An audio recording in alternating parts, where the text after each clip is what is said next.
Hey sis, all praises be to the Most High, our Heavenly Father. We thank Him. Today is a day which the Lord hath made. We will rejoice and be glad in it. Hallelujah. Mm. Okay, sis. So, by the title of this video, I'm going to talk about how to maintain during the winter time. Now, here in upstate New York, the snow has already showed up and showed out. Okay, so it's that season. And if you're like me, then you want to stay in the house as much as possible, okay? Because being in the snow, I'm not really much of a fan of it. Anyways, we're gonna get through, okay? So I'm gonna share some tips on how to maintain your mental, your physical, and also, most importantly, your spiritual health during this winter, okay? So let me dive into it. And I have my handy dandy notepad here, so all right, so let me start with Proverbs 31. Now, as I mentioned before, most of us admire the Proverbs 31 woman, okay? She is an idea of what a woman, an Israelite woman, should be. And she's just an idea, okay? She's just an idea. All right, so let me start with Proverbs 31 and 27. She looketh well to the ways of her household, and eateth not the bread of idleness. Now, the definition, now to be idle, means not employed, unoccupied with business, inactive, doing nothing, okay? So now I know winter can be very draining on us physically and also mentally, because I've heard of such things like winter blues. So, with all the having to probably wake up extra early. So this season could just be very draining, okay? It's cold. During this season, we still have to maintain, okay? We still have houses to run. We still have families to take care of or people to take care of. We still got to go to work. So everything, the world is just still going to keep spinning, sis, okay? We like to, grab that blanket and get all cozy and warm in our houses and binge watch TV. Now, I'm not saying not to watch TV, but my first tip is to just be mindful of how much TV you watch. Okay, be mindful of what you do with your time too. Okay, so I, of course, did some research and found some articles about the effects of watching TV excessively. Okay, so I'm gonna start with this is the www.nm.org, and that's the Northwestern Medicine. So this is a short article about excessive TV, binge watching TV, I should say. Okay. So watching anywhere between 2 and 6 episodes of a TV series in one sitting is a behavior called binge watching, and it can have a negative impact on your health.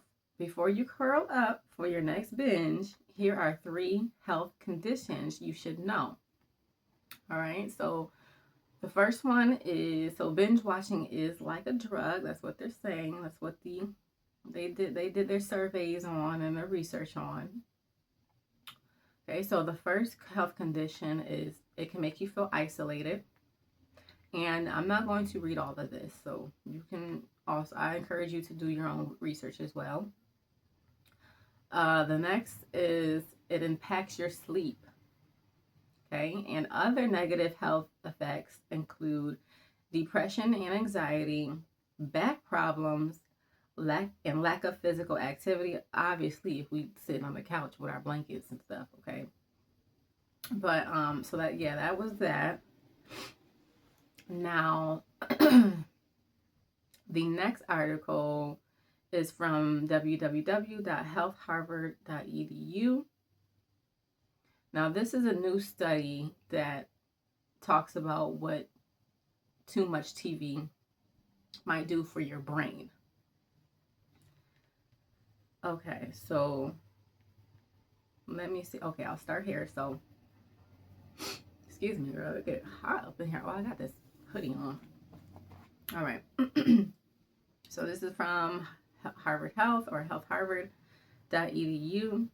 Excessive TV watching, defined as 4 or more hours daily, is associated with a great risk of developing brain-based disorders such as dementia, depression, and Parkinson's disease. Okay. Now, I definitely believe there is health risks associated with watching too much TV. Okay. And I say that because when I think about some of the people around me, like my father, for example, he has passed away. He passed away last year, last year actually. And now my father was not thoughtful or lazy. He was a very hardworking man. But as he got older, one of his favorite things was watching TV. And because I swear, every time I used to call him to see how he doing, he always told me he was sitting on the couch watching TV.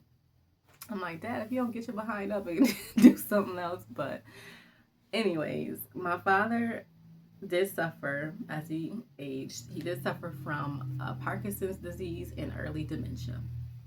Okay, so I do believe that this can lead to some brain disorders. That too much TV can lead to brain disorders. Okay, so again, sis, I'm not saying not to watch TV because that's not my reality either.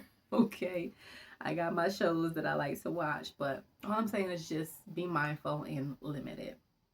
Try replacing it with something else. Okay, so after you got your little show in or your hour in with TV, do something different.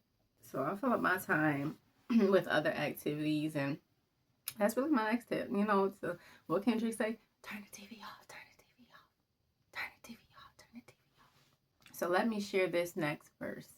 Ecclesiasticus 10:18. By much slothfulness the building decayeth, and through idleness of the hands the house droppeth through. So another personal example, you know, I watched other people around me get so consumed with TV. They just let TV take over their life. Like, I mean, as soon as they wake up, they turn it on and they'll go to sleep with it on.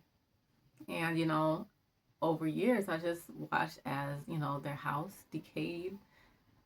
House got out of order. Children got out of order. Like, I don't want that to happen for you, sis. I really don't. So again, just all I'm saying is just be mindful. Okay, try other activities. Okay, like that's my next tip. Is to do other things. Do other things. Okay, for one, read your Bible. You should be, you know, reading this Bible every day. Get 3 or 4 chapters in a day. It won't take long. You know, or you and you can read other books. I like to read romance. I like African American history.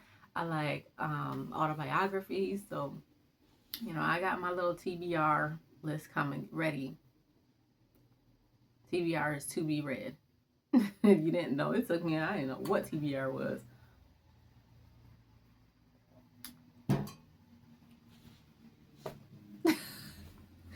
But anyways, okay, so work on a hobby. If there's a skill that you want to learn or something, like one thing I admire about my husband is even though he's completed school, he will still sharpen his tools in his field. Okay, he'll purchase books and he'll just sharpen his tools. So I love that about him.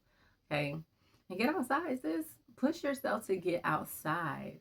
Okay, on a decent day, if it's long as it's not 0 below freezing, whatever that means, but you know, push yourself to get outside, get out. You know, find activities in your city. Like I know here in my city, they'll do family sledding at the hills, or they have like ice sculptures at the beach. You know, since we have younger children, we got a fire pit We got a fire pit and we've been using it faithfully in our backyard. Okay, we'll light our fire pit. We'll get some hot chocolate with some vegan marshmallows. And we'll sit out there, listen, we'll chat, we'll talk, whatever the case may be. Let's see. And you don't need a workout. You do not need a gym membership or to be going to somebody's sweaty, sticky class to work out. I haven't been to the gym in years. Okay, I get my workouts in via YouTube for free. I like to be home, no matter the season.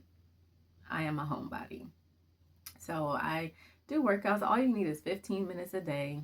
You know, and there's some really good, dope people here on YouTube who makes it fun to work out. You know, I follow people who do Pilates or dance moves or weightlifting. So all you need is 15 minutes a day. Make sure you're working out during this season. Since we're going to be going out less and staying in more, my next tip is to zone in on your goals. Okay, this is the season to stack your coins so that come spring you can pop out and show ninjas. Okay, so I'm a believer. Now the Most High says that spring, the New Year's comes in the spring, and that's what I follow. Okay, so wintertime is perfect. Like, you stay in the house, you zone in on your goals, focus on what you want to do for the next coming season, and you just pop out and show ninjas. Is it obvious? I listen to a lot of Kendrick Lamar. Anyways, write affirmations instead of resolutions. Okay, my last tip, sis, is to find something to thank the Lord for during this time. Okay, now December is the month of the Feast of Dedication, also known as Hanukkah. So John 10:22-23, and it was at Jerusalem, the feast of the dedication, and it was winter, and Jesus walked in the temple in Solomon's porch. So Christ kept these feasts and the Sabbath and all that. So yes, so we about to celebrate this month. We about to do it up for the Lord. Okay, so find something to celebrate. You know, stay active. I mean, get your rest. Don't get me wrong. We need that. Okay, we need that, and that's what the Sabbath is for.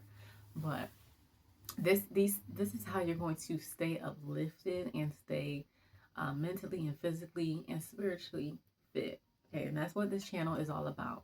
Just, you know, and that's what this Bible is about. Not just my channel, but this Bible. That's what the scripture, you know, anything I say, I'm going to give you some scripture. Okay, so those are my tips on how to maintain during this winter. Hey girl, get outside, build you a snowman. Do you want to build a snowman? My husband said, my husband said, throw some dirt in it to make it brown skin. I died. I'm married to a comedian, I swear. He makes life so much fun, but that's all, sis. All praises be to the Most High for putting this in my spirit to share with you. Pray that you got something out of it, okay, girl? We gonna be all right. I need to stop. Dang. It's contagious.